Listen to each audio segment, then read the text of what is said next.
A couple years ago, Amazon got their hands on MGM Studios for, I believe, $7 to $8 billion. Quite a big penny, but they did get their hands on, well, almost 100 years worth of film IPs. And one of the more iconic ones, happens to be James Bond. And Amazon has been been struggling actually to find a middle ground, a nice agreement in terms of what they want to do with the James Bond franchise, especially because they had to deal with the rejection of lead producers like Barbara Broccoli, who has longed for a while maintained the control of the series. And Amazon has kind of finally just put their money where their mouth is and have basically paid up $1 billion in acquisition for the creative control over the James Bond franchise. And it has stirred up a bit of a mixed reaction.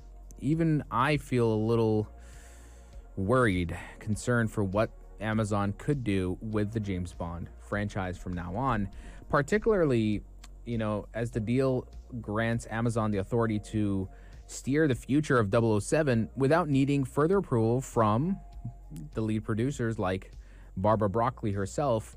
And, this in itself is already where I have my concern, because she's someone that was very adamant about the direction of where the next James Bond movie will be. There are fundamentals that you always have to respect. You always have to kind of follow with the James Bond film. And I feel Amazon kind of wants to, not follow those fundamentals and in some way change the cultural essence of James Bond.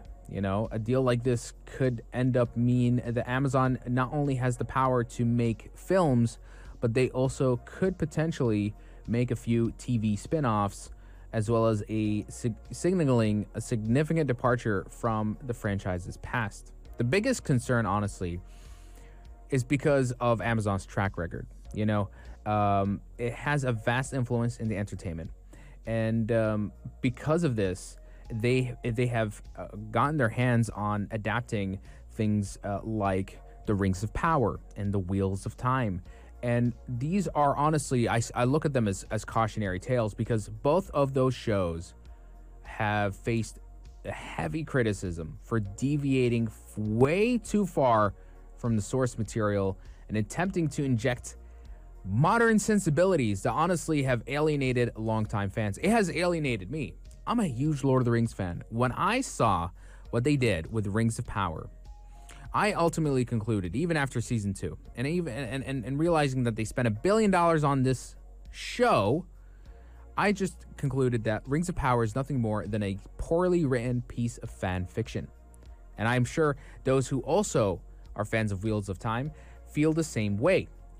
Everything apparently, when it came to Wheels of Time, it faced things like, there were complaints about pacing, character development, world building, all of which contributed to lukewarm to negative reception from the fan base. And believe me, the viewership power that those shows could have had would have been amazing. And now, because of this track record, and because of this acquisition, creative control by Amazon, I really worry that Amazon is going to do similar mistakes with James Bond. This is a franchise that has a rich history and a specific cultural identity. It's rooted in British espionage. It's got that traditional masculinity that we know and love, and a certain level of, that glamour and charm. You got to have your Bond villain, you got to have your Bond girl, you got to have your Bond henchman, and you got to have your James Bond. If you don't follow those 4 rules, I'm telling you, if you deviate from any of those, you're already going to be making major mistakes. So I honestly have no trust that Amazon's going to do a great job adapting the James Bond, whether they do in a movie or in a show. And I'm only talking about this now because I'm just kind of putting it out there. I'm warning people that if Amazon ends up making whatever they're making with the James Bond franchise, it's not going to be great. It's going to be perhaps the worst adaptation so far. And I'm just putting it out there because if it does happen and the negative feedback is out there and the backlash starts to spiral out of control, at least I said, Amazon, I told you so. At this point, I feel like Amazon should not even get their hands on any more iconic franchises because they're just going to ruin it. They're really just going to tarnish its cultural impact, its relevancy, and its core identity. I feel like something will be lost if they try to adapt any more franchises.